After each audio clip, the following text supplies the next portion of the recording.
Québec, la Fondation de la faune a un mandat de protection et de mise en valeur globale de l'ensemble des habitats. Dans le cas présent, ce qui nous intéresse aujourd'hui, c'est surtout l'aménagement forestier qui tient compte des besoins de la Gélinas-Tupé. Donc, on a travaillé pour la Gélinas-Tupé dans différents endroits, entre autres dans la réserve faunique de Portneuf, où on a fait un projet expérimental et des recherches avec le ministère des Ressources naturelles pour bien connaître les besoins. Et par la suite, on a travaillé aussi, présentement, on travaille dans la réserve faunique de Saint-Maurice. Et un des plus vieux projets qu'on visite aujourd'hui, c'est celui-là dans le triangle de Bellechasse. Et qui consiste, on a fait dans les années 92 des aménagements forestiers sur le concept de trouver la mosaïque forestière la plus propice pour la gélinote. Ces aménagements-là sont basés sur des guides qu'on a fait au cours des années. On a 3 guides qu'on a réalisés. Un premier qui est un peu une version vulgarisée pour les propriétaires parce qu'on travaille à la fois pour la forêt privée et la forêt publique. On a un guide qui est plus technique, qui s'adresse plus aux professionnels et aux techniciens ou biologistes ou ingénieurs forestiers, qui est un manuel d'aménagement des boisés privés qui traite de 4 espèces, dont la Gélinas-Tupé aussi. Dans les 4 espèces, on a le lièvre, le tétras, la bécasse et la Gélinas-Tupé. Le 3e guide qu'on a fait le dernier est adapté plus pour la forêt publique et a été réalisé suite à l'étude qui avait été faite et le projet expérimental qui a été fait dans la réserve faunique de Portneuf par le ministère des Ressources naturelles et de la faune.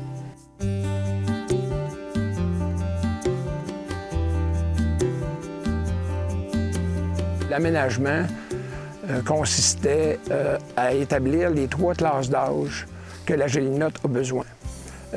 Rapidement, on peut mentionner que la première classe d'âge, le 0-15 ans, c'est pour l'élevage des jeunes perdrix. Les premières semaines de vie des jeunes perdrix, ils sont insectivores, donc ils ont besoin d'insectes pour se nourrir. Donc, à ce moment-là, ils ont besoin aussi d'énormément de protection par rapport aux prédateurs aériens et prédateurs terrestres. Donc, ça nous prend des jeunes forêts de 0-15 ans, où à partir de 4 ans, les forêts commencent à être repoussées avec une sous-étage dense, et les jeunes perdrix sont en sécurité à l'intérieur de ces jeunes peuplements-là.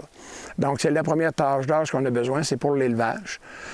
La deuxième classe d'âge, de 15 à 40 ans environ, là, les perdrix adultes vont utiliser ces milieux-là pour le tambourinage et l'habitat d'hiver.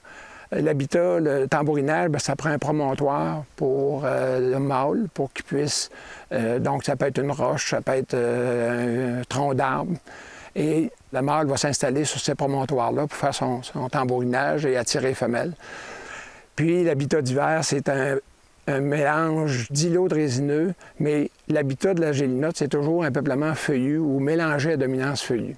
Donc, l'habitat d'hiver, on a besoin d'îlots de résineux pour que la gélinote puisse être à l'abri des intempéries lorsqu'il n'y a pas de neige au sol. Quand il n'y a pas de neige au sol, ils vont utiliser les îlots de résineux pour s'abriter contre le vent, les intempéries, la pluie, les pluies froides. Et au fur et à mesure que l'hiver avance, avec un couvert de neige au sol, à ce moment-là, la perdrix va utiliser le couvert de neige pour s'enfouir et être à l'abri des grands froids. Donc ça, c'est l'habitat d'hiver. Donc on a besoin, dans cet habitat-là, la gélinote utilise l'âge de 15 à 40 ans à peu près. Et la dernière classe d'âge qu'on a besoin, c'est plus de 30 ans environ. Et c'est un habitat qui va être un peu moins dense. Parce que là, la gélinote va l'utiliser pour faire son nid. Et son nid, à ce moment-là, ce qu'elle préfère, c'est d'avoir de la nourriture à proximité, donc des forêts du feuillu, et une place assez clairsemée, donc le sous-couvert en forêt pas trop dense, pour pouvoir voir venir les prédateurs. Donc, parce qu'elle va utiliser son camouflage pour se départir des prédateurs. Donc, si elle voit venir, bien, elle va arrêter de bouger ou elle va prendre la fuite. Mais en règle générale, elle va protéger son nid.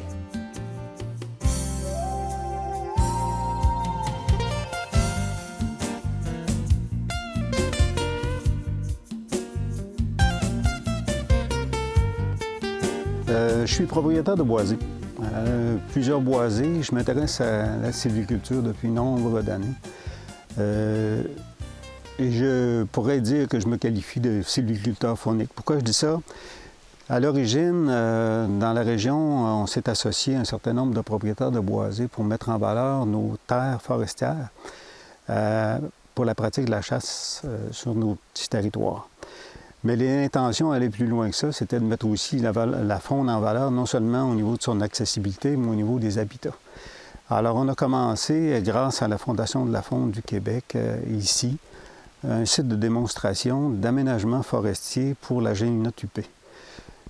En 1992, on a établi un plan d'une superficie de 9,6 hectares d'une forêt mixte, où on a divisé ce territoire-là en quadrilatères, 4 cadrans, dont chacun des cadrans est subdivisé à son tour en 4 autres cadrans de 0,6 hectares. Donc, par bloc de 2,4 hectares, il s'agissait de retrouver une mosaïque forestière, une classe d'âge qui rejoint les besoins de la gélinote huppée. La Fondation de la faune a financé tout l'aspect technique pour organiser les quadrilatères et l'exploitation des débroussaillage des chemins. Première intervention, on récoltait la classe supérieure dans chacun des 0,6 hectares. Et 7 années plus tard, on faisait une autre parcelle. De sorte qu'après 20 ans, on se ramasse ici aux confins de la mosaïque d'âge recherché, une partie de forêt qui n'a pas été traitée, une partie qui a été traitée il y a 20 ans, 7 années plus tard, et dernièrement, l'année dernière, une dernière partie. Donc, ce confin-là, ici, à ce carrefour-là, on a la mosaïque recherchée pour les besoins de la gélinote huppée.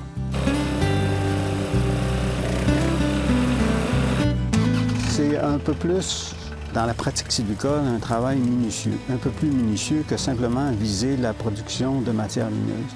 Il faut protéger toute la jeune régénération, tout particulièrement les arbres fruitiers dont la géliноte a besoin. Et pas seulement la gélinote, mais bien des espèces raffolent de tout ce qu'on peut protéger là-dedans. Ça veut dire quoi? Ça veut dire penser la façon dont on va faire les chemins de débardage, comment on fait l'abattage directionnel. Donc, on doit se perfectionner au plan technique pour dire on dirige bien nos arbres matures pour protéger ce qui est en dessous. Ça veut dire aussi rassembler les résidus de coupe dans les chemins de débardage, de sorte que tout le reste est libéré. Il n'y a pas d'obstruction qui empêche la régénération de croître. Dans les interventions suivantes, après 7 à 8 ans, 5 ans à 8 ans, une autre intervention serait intéressante, qui est celle de faire de ce qu'on appelle l'éclaircie précommerciale.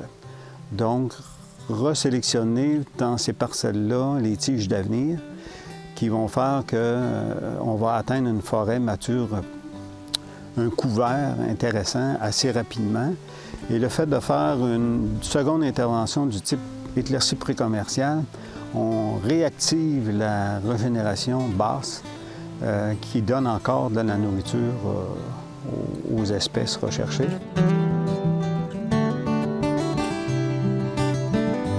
La gélinote, la bécasse, ça attire bien les chasseurs ici. Donc le fait de mettre ça en valeur, c'est autant d'attrait qu'on peut soutirer économiquement de la venue de chasseurs ici. C'était l'intention de départ du groupement faunique dont je parlais tout à l'heure, de se rassembler, de rendre accessible notre territoire. Et c'est l'ensemble des projets qui ont suivi, après coup, de mettre en valeur la forêt.